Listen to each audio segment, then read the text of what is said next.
So excited to be a part of the journey today. We are going to go on a journey of leveling up. I have written a book called Leveling Up, 12 Questions to Elevate Your Personal and Professional Development.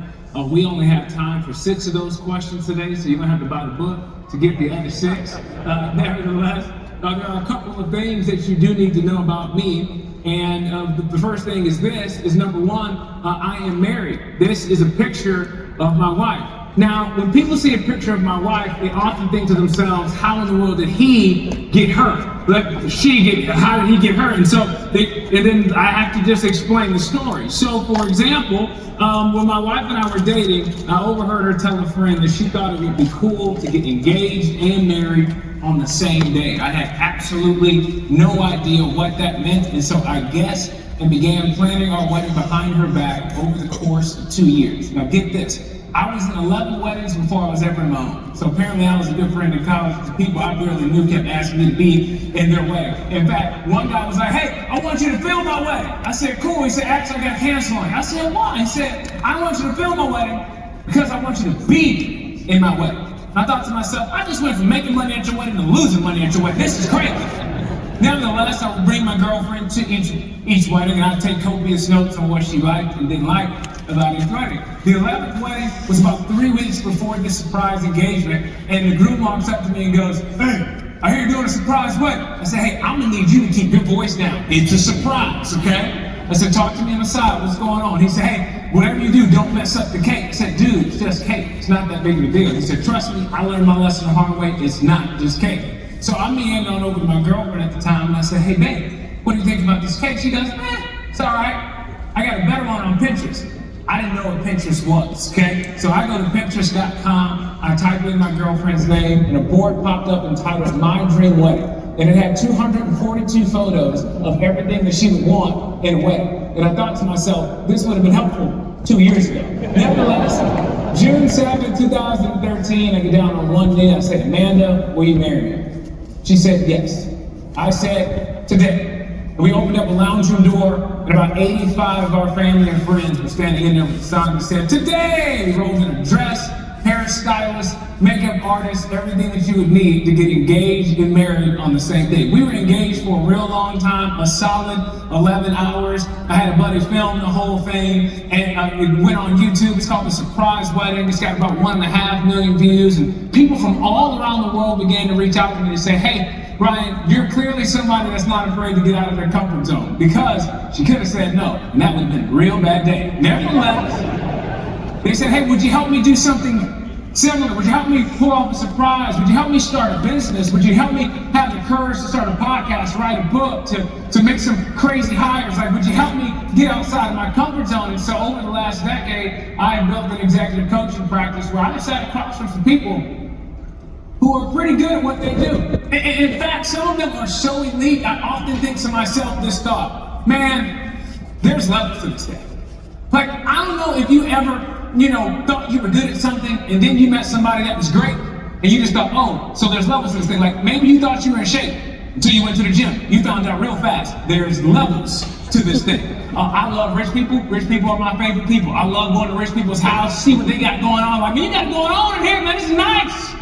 You think they're rich until you meet a rich person. You meet a rich person, you go back to your rich friend and say, I don't know if you know this, you're poor. There's levels to this thing. I don't know if you ever thought you're romantic. Maybe you were out with your little boo thing, having a great time. And then you went home. You turned on The Bachelor, The Bachelorette, The Golden Bachelor. I don't know what you're watching, but this is what we know that they're doing. They're in a helicopter going across Greece. You were at Chili's. There's levels to this thing. And what we've discovered in our executive coaching practice is that there's levels of leadership. There is a version of your leadership where you will simply go through the motions. You will simply check boxes. You will do the work that is simply good enough. And some of you are so good at what you do, you could actually give 80% and nobody would even know. The only problem is, you would know. I want you to know that there's another level that you can get to, where you're absolutely bringing your best every single day, where you're building the kind of businesses that people look forward to working with you every single Monday morning. They can't wait to show up. They can have to work for you, or they can get to work for you. Some of you are in survival mode. I want to help you get into a thriving place. Some of you are just trying to survive the day, and you're at that level. Others of you are, I can't find good people level. A few of you are like, I'm making money, but I don't have any life. And so you're at that level. And here's the deal, being the best tech in town is cool. But if your business falls apart every time you leave for vacation, I just want to let you know there's another level to get to.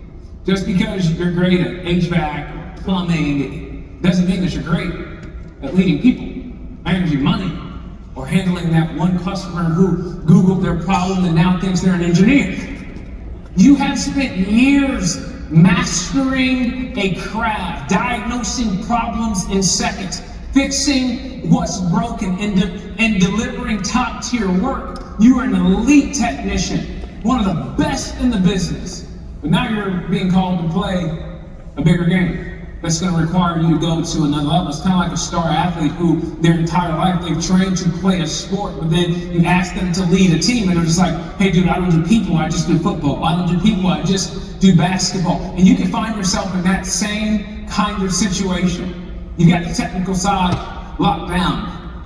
You've got some leadership areas where you go, man, that's actually a different skill. So the real question isn't, can you fix the system? The real question is, can you build a team that sticks around? Can you have tough conversations that make people better? Can you create a culture where your employees don't just show up for a paycheck, but because they actually believe in what you're building together? Being great at the work got you here, but being great at leadership is what's going to take you to the next level. In our executive coaching practice, what we've learned is that questions were the most effective tools to help leaders grow. If we can be asking the right questions, we can be leading in the right direction. So today I've got 6 questions for you that I believe are going to help you pursue excellence at the highest level. I believe that if you are asking yourselves these questions, if you're taking these back to your teams, I promise you your business, and dare I say your life, is going to go to a whole new level. Question number 1 is, what's it like to be on the other side of me? This is the self-awareness question. Do you have any idea what on earth it is like to be on the other side of you? On the other side of being hired by you, on the other side of receiving service from your business, on the other side of being fired by you, on the other side of being married to you, on the other side of dating you, being friends with you, being in a meeting with you, getting vision from you, on a reply all from you. Do you know what it's like to be stuck in a group chat with you? And maybe you're one of those Android people that hold iPhone people hostage in group chats, and they can't leave if they want to. Green Bubble Gang, make some noise. But do you know what it's like to be on the other side of you? And I know that some of you are thinking, Ryan, on the other side of me, it's awesome. To which I would say, are you sure? Because on the other side of you, it could be inspiring. And on the other side of you, it could be intimidating. But we'll never know unless we're actually asking the question. Here's what I know to be true about you and me. We all work with at least one person who isn't self-aware.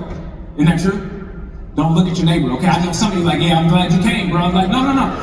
Like some of us, we can always identify who the other person is, but I promise you, you will go to the next level when you assume that you're the person. That when you assume on the other side of you, there could be some improvement, that on the other side of you, it may not be as ideal as you think it is. I've got a new book coming out, and it's called How to Work with Complicated People. Strategies for Effective Collaboration with Nearly Anyone. We say nearly because some people are certified crazy and you can't work with everybody. Nevertheless, we did a national research study to study the subject more in depth, to be able to understand what are some of the best strategies for being able to work with complicated people. And one of the first steps to dealing with a complicated person is realizing that we might be more complicated than we're willing to admit. Because on the other side of us, there's complexity. We've missed deadlines. We sent that text we probably shouldn't have. We've walked into a room carrying stress that had nothing to do with the people in it. And so before we point fingers, we have to own the fact that we're not always a walk in the park. Sometimes we're a construction zone. The second step is expecting complicated people to have complicated behavior. Whether it's your boss, your customer, or your colleague, you cannot act surprised when complicated people do complicated things. You keep letting them catch you off guard with behavior that's been consistent for years.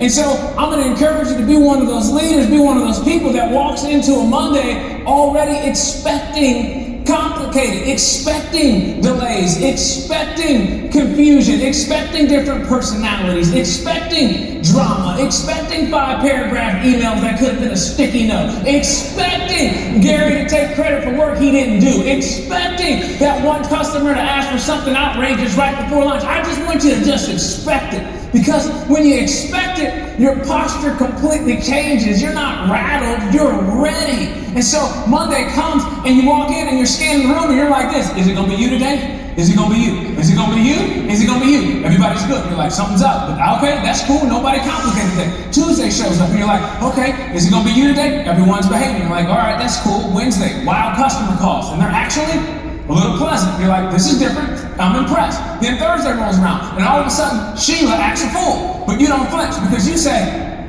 I've been waiting for you all week. Because you expect it. You're not reacting. You're responding. And you're responding with a little bit of grace in your back pocket. Why? Because you aren't letting complicated people surprise you. Now your posture has changed, even if theirs has not. On the other side of you, is it somebody that makes space for other people in their complexity?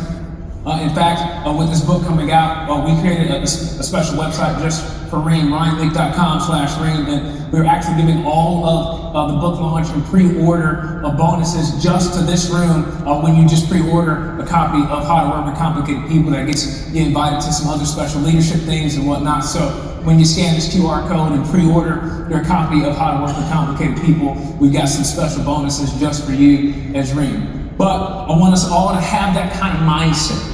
It says, you know what? Maybe on the other side of me, it's a little bit more complicated than I'm willing to admit. On the other side of me, there is some complexity. And when I have grace for somebody else's complexity, it doesn't make them less complicated. It makes me less judgmental.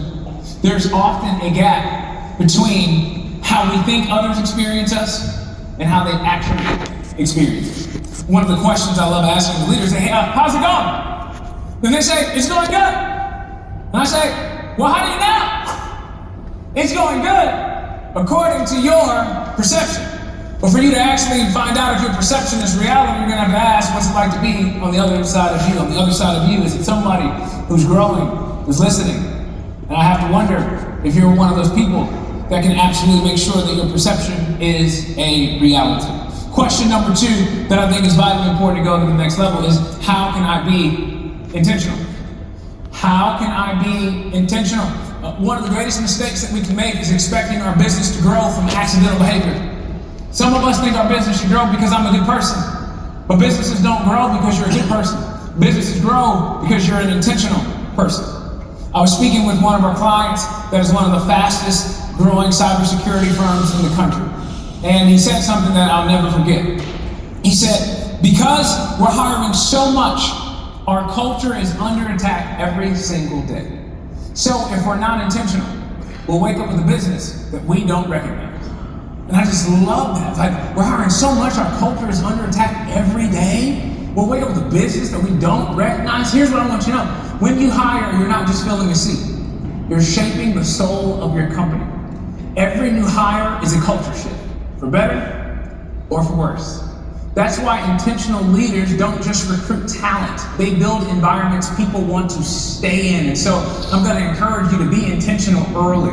Be intentional about your mission. Make sure people know not just what you do, but why you actually do it. I want you to be intentional about your values. Don't just frame them on the wall. You should live them in every meeting, in every decision, in every hallway conversation. Because if you're not intentional, you are going to wake up with a business that you don't even recognize. And that, my friends, is the cost of passivity. Culture doesn't drift toward healthy. It drifts towards chaos. And in a season of growth, if you don't lead with purpose, you'll lead by accident. Intentional leaders don't just hope for a great culture, they build it. They build environments where people don't just clock in, they buy in. And so I want to give you some things that next level leaders do around being intentional. I've learned these from working with Fortune 100 companies and professional sports teams. One of the things that I've observed is that, well, next level leaders have next level schedules. Next level leaders have next level schedules. If your daily schedule looks like a 5-year-old's coloring page with chaos everywhere, we need to chat. Here's what I want to tell you. Show me your calendar, and I'll show you your future. Because your life doesn't just happen, it's built one block of time at a time. Your calendar is more than a schedule, it's a scoreboard. It reveals your priorities and your patterns and your potential, and for a lot of us, it reveals how busy we all are with all of the wrong stuff. Meetings that drain us, notifications that distract us, commitments that don't actually add value, they just eat up hours of our time. And so you can say that your family matters, but if they never make it on the calendar, do they? You can say growth matters, but if you don't block time to learn, does it really? Your life is the result of what you consistently make time for. So if you don't like the direction that you're heading, don't just change your mind, change your schedule. Did you know that the most productive time of the week is at 10:54 a.m. on Mondays? What were you doing at 10:54 a.m.? this past Monday?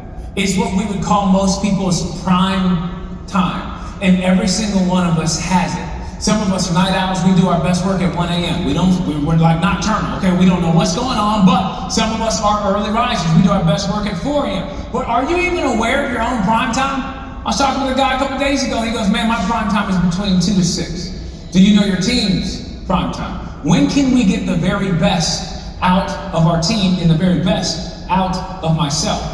In our executive coaching practice, we often do a calendar audit with our clients. In other words, we look at the last 60 days and we ask a couple of questions of it. We ask questions like, what's controllable? Not everything on your calendar is within your control, but the parts that are you being very efficient with that? Sometimes we ask, hey, well, what's redundant? Every single time we find something that's on there multiple times that's not really adding value to the business or their life. And then we ask, well, what's missing? What do you wish was on your calendar? I want you to look at your calendar, and if it's all emergencies, last minute problems, that's not a business, that's a reality TV show. If there's zero time blocked off for developing your team or fixing inefficiencies, it's gonna be very difficult to grow the business. I don't want you to ever get stuck in technician mode, working long hours instead of leading the actual company. I don't want you to sacrifice personal time because you feel like the business just can't function without you. Here's the deal, it would be a shame if you were winning personally or winning professionally and losing personally. In fact, I tell people this, when they're winning professionally and losing personally, I said, I think you're just losing. And so at some point we have to look at our schedules and go, man, is everything on here that's actually important, and what's missing might be something that you really need to put on there if you actually truly value it. Next level leaders, what I've also learned is that they have next level communication. They communicate at a very, very high level. Did you know that most of what you're saying isn't coming out of your mouth? It's your body language. It's your posture. It's your presence.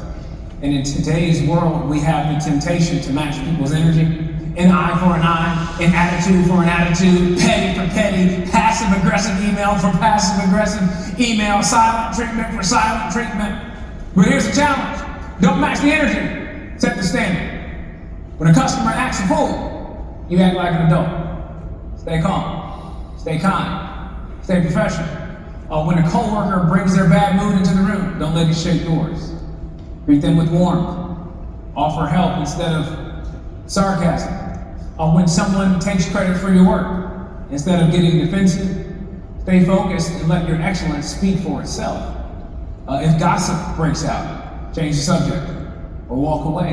When tensions rise in the meeting, be the steady voice that brings the room back to center. You have the power to set the tone for your team, for your workplace, for your home. Your actions are sending messages long before you ever even open your mouth. The way you respond under pressure, the way you treat people who can't do anything for you, the way you show up when no one's watching, it all is communicating something at a very, very high level to those around you. And it either gives people permission to raise the bar or an excuse to lower it. So don't just be aware of the energy in the room, be the reason it changes for the better. It's not always what you're saying, it's often how you're saying it. Did you know that you can give a criticism in a loving tone and it lands differently? Like, hey, I noticed you've been overwhelmed lately. I wonder if there's a better way that we can organize this to support you. That's feedback, but it feels like care. Did you know that you can also give a compliment in a sarcastic tone and it completely misses the mark? Wow, look who finally decided to show up on time. Okay, technically a compliment, but realistically, it's a dig. We know that, right? Tone matters. It's not just what you say, it's how you say it. And tone is the difference between building trust and breaking, between inspiring growth and shutting someone down. The other thing we've learned about next level leaders who are incredibly intentional is that next level leaders have next level accountability. What you allow is what will continue. If you let people show up late, do the bare minimum, blame the weather for everything, we can't be upset with what we gave permission for them to do. The best teams aren't built on motivation. They're built on clear expectations and real accountability. And the best leaders do this by modeling it first. If you want to hold your team to a high level of accountability, you have to hold yourself to a high level of accountability, where you have surrounded yourself with people that are actually able to give you feedback as to what it's like to be on the other side of you. For us to do this well, we have to have what I like to call intellectual humility. Intellectual humility is the importance of knowing that you could be wrong. I'm not saying you are wrong, you're smart, you're in this room for a reason, but I am saying you could be wrong.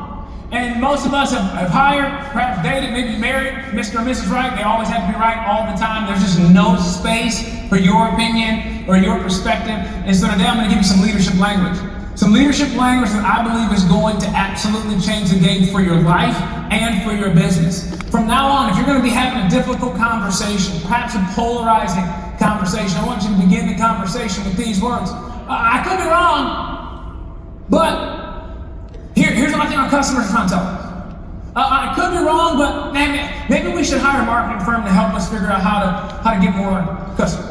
I could be wrong, but I think this is what our family needs from us right now. I could be wrong, I could be wrong, I could be wrong. What I could be wrong is saying, hey, here's the deal. I know I'm right, but I'm gonna let you speak for a minute. Go for it. See what happens, you know?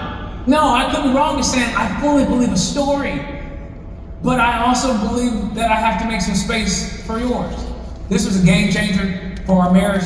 We used to have an accusatory communication style. It was very much you said that you were going to do the dishes. You said that you were going to pick up the boys. Where are the boys? We lost the boys. We don't know where they are, okay? So it's very much a he said, she said communication style. And so I'll never forget, last June I was watching the NBA Finals, minding my own business on my own couch, and my wife comes out of the bedroom and she looks at a pile of dishes and she looks back at me and she says, hey, sweetie?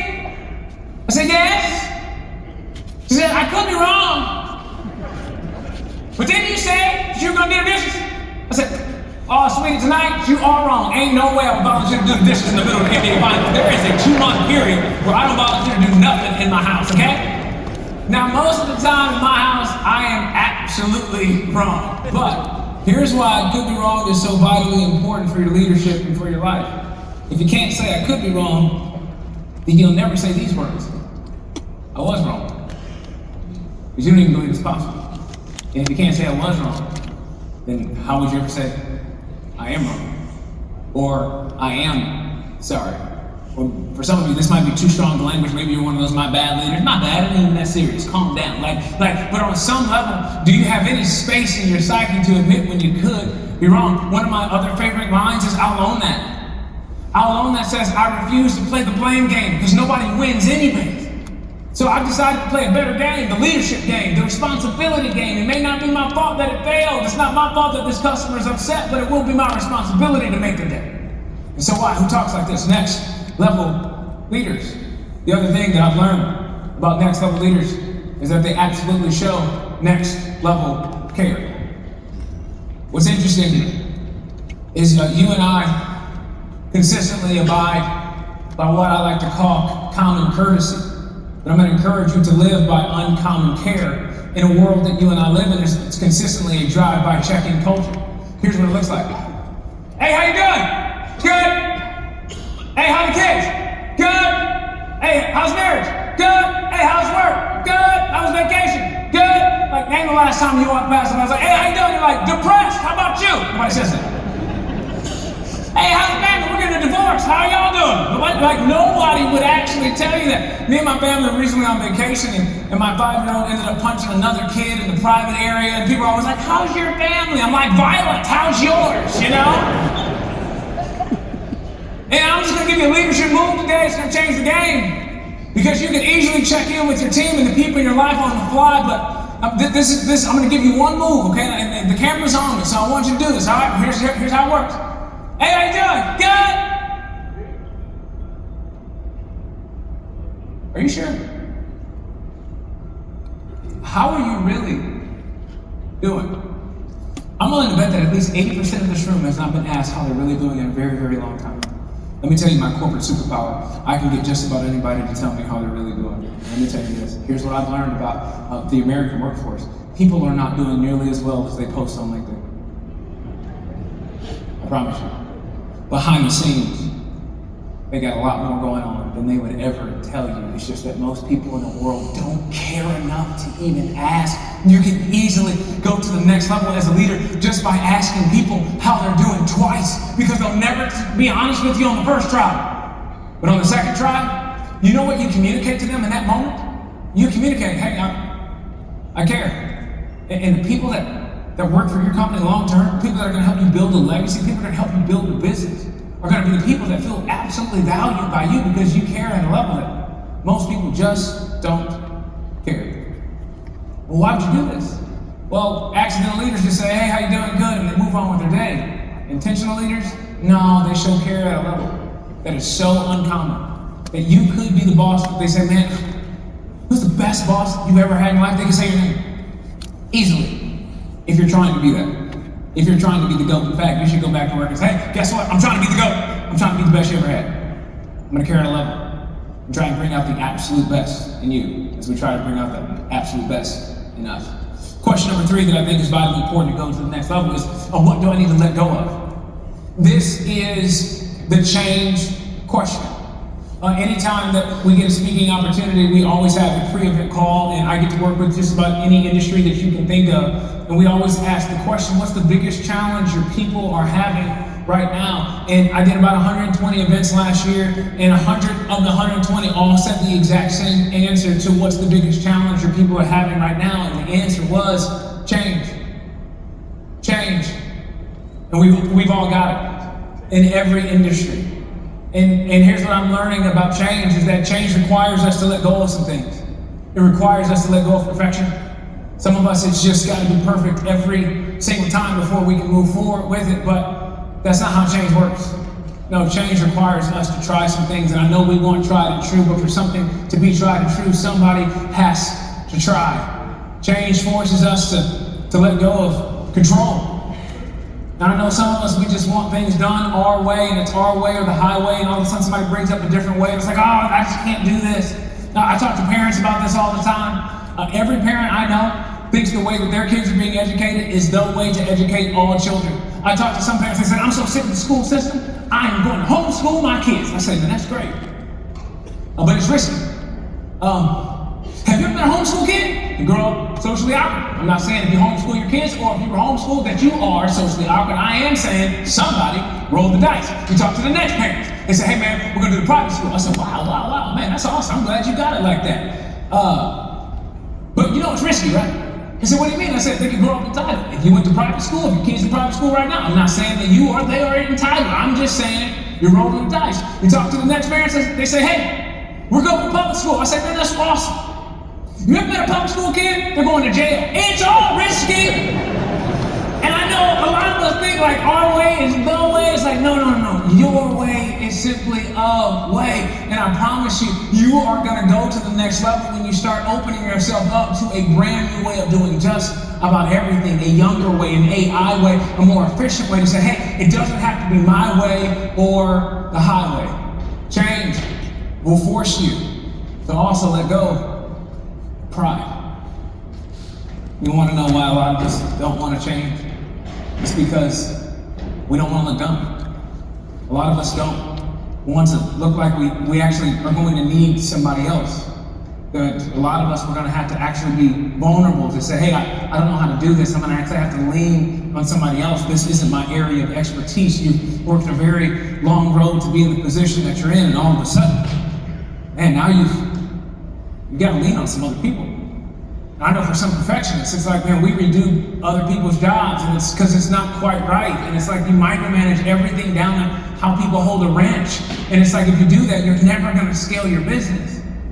Pride, what does that do? It keeps us from learning new skills and admitting that we could be wrong and asking for help. And it's also the thing that keeps us from sometimes just reading the dang instructions. And so I'm just going to encourage you to change before you have to. Change before the market makes you. Change before you're losing money, losing customers, or losing your mind. Before you begin to change, before you have to.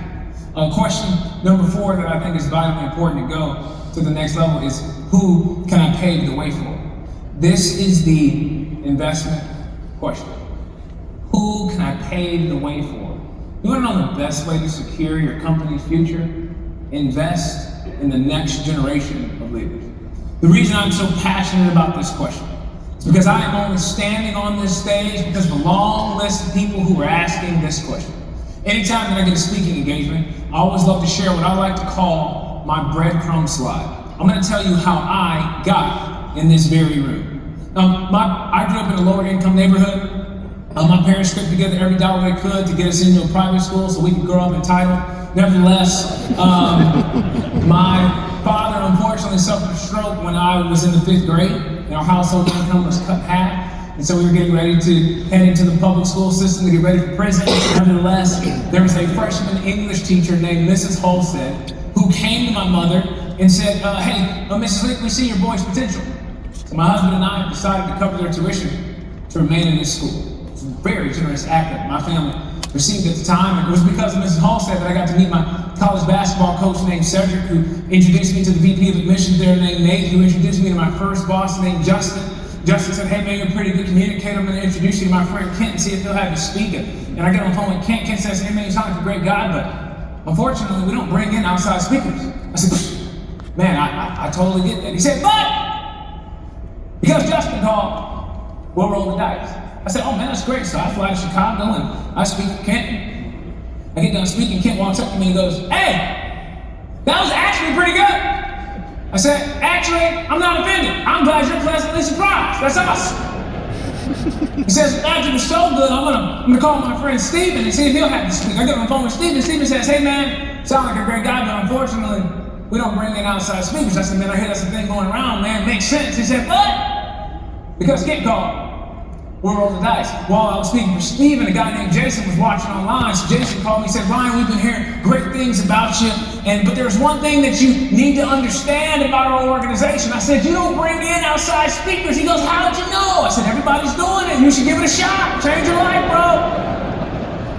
Jason invites me up to Minnesota to speak, and there's a gal in the audience named Lacey, and Lacey walks up to me and she goes, hey, that was actually pretty good. I said, actually, somebody's gonna put some respect on my name today. I am sick and tired of everybody being pleasantly surprised. She said, it was so good, I want to introduce you to my friend named Marjana, not to be confused with Marijuana. Her name is Marjana, okay? Super connected in the corporate speakers world, gets me connected with a guy named Brandon, and I'll never forget one day he called me and he said, hey, man, we got this client, they got a celebrity speaker and they don't really like him, and I told him, man, I can get you a guy, you may never heard of him, but I think he'll crush it for you. And a guy named Justin was running that event, and then he said, hey, man, I got another event in Vegas. It's for Ring. They're celebrating 100 years. You're not 100 years old, but man, we think we can work something out. And they get me on the phone with Kim. Kim says, okay, I think he's actually pretty good. Let's roll the dice. That's how I got in the room.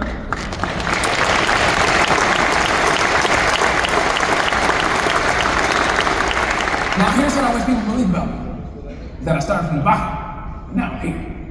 It's just not true. I started from the bottom, and I had some people at the top that reached down and helped me come up. I wouldn't be in the room if it wasn't for Kim. I was chosen. Look around for just a moment. We are in the Michelob Ultra Arena. Ring could have gotten anybody they wanted to be in the room. I was chosen. You might hear speakers say it's an honor to be here. No. It's truly an honor to be before you because somebody else paved the way for me to be in the room. Somebody rolled the dice on me. I just told you how I got in the room. Your turn. How'd you get in the room? You want to know one of the best things you can do for your life right now is write down your breadcrumb slide. Write down the names of the people that helped you get in this room, and today you should call them, FaceTime them, text them, DM them, and say, hey, I found myself in an arena with some incredible people, and I realized I would not have been in that room if it wasn't for you. Because I don't know if you know this, but at some point in your life, somebody hired you, and the whole time they were doing this. I don't know. We got nobody else. Here we go. No, they rolled the dice on you, and so in light of the fact that somebody has rolled the dice on you, I'm going to encourage you to lead in such a way that you help somebody else get in the room. Because when we celebrate 105 years, and 110 years, and 120 years, I have to wonder who is going to be in the room because of you. You see, this is the room where it happens. And there's somebody in your life right now who needs help getting in, because let's be honest, you can only learn so much from a book, from a podcast, a YouTube video, or a perfectly edited reel with background music that makes everything sound way more deeper than it really is, okay?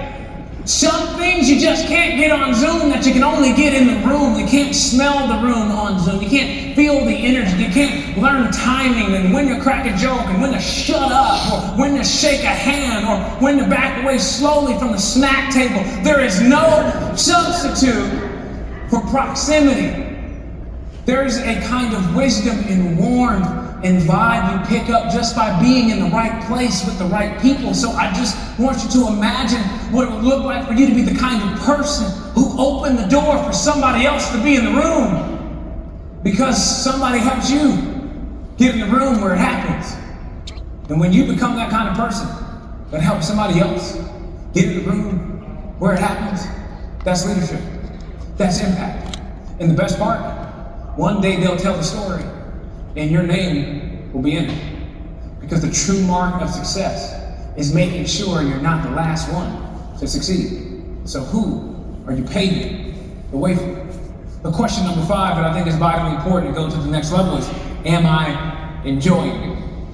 Oh, this might be my favorite question.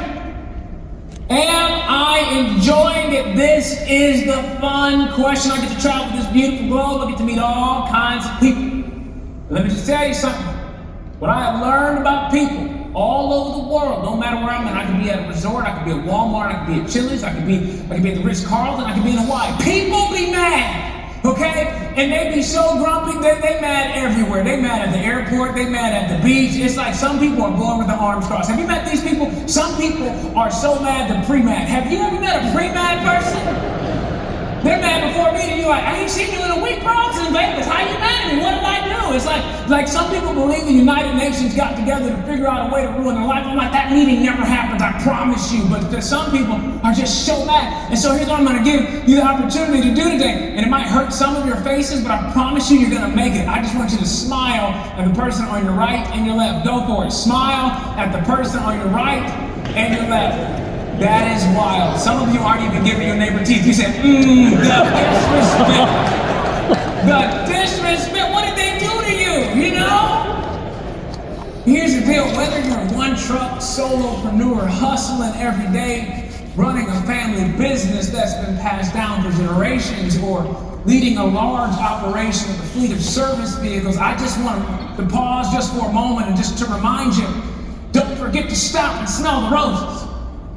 Don't forget to enjoy it. I get that you got long hours and you got tough jobs and the problem solving. It can just be so easy to get caught up in the grind that you forget why you started it in the first place. You built this to create a better life for yourself, for your family, for your team. So stop and smell the roses and give people their flowers and celebrate wins and laugh at the crazy customer stories and take pride in the work that you do and enjoy the ride, because whether your name is on the truck or on the building, whether you're fixing systems or leading people, this is your business. This is your legacy. So you want to make sure that you're actually enjoying it. My friends, here's what I've learned is that your personal growth hinges on your perspective on difficulty. Yeah, some people see difficulty, other people see opportunity. Here's what I want you to know. Life is hard either way. So choose your difficult. Waking up early to work out, that's hard. But someone's feeling exhausted and unhealthy. Having tough conversations to fix a relationship, that's difficult, but someone's living with resentment and distance.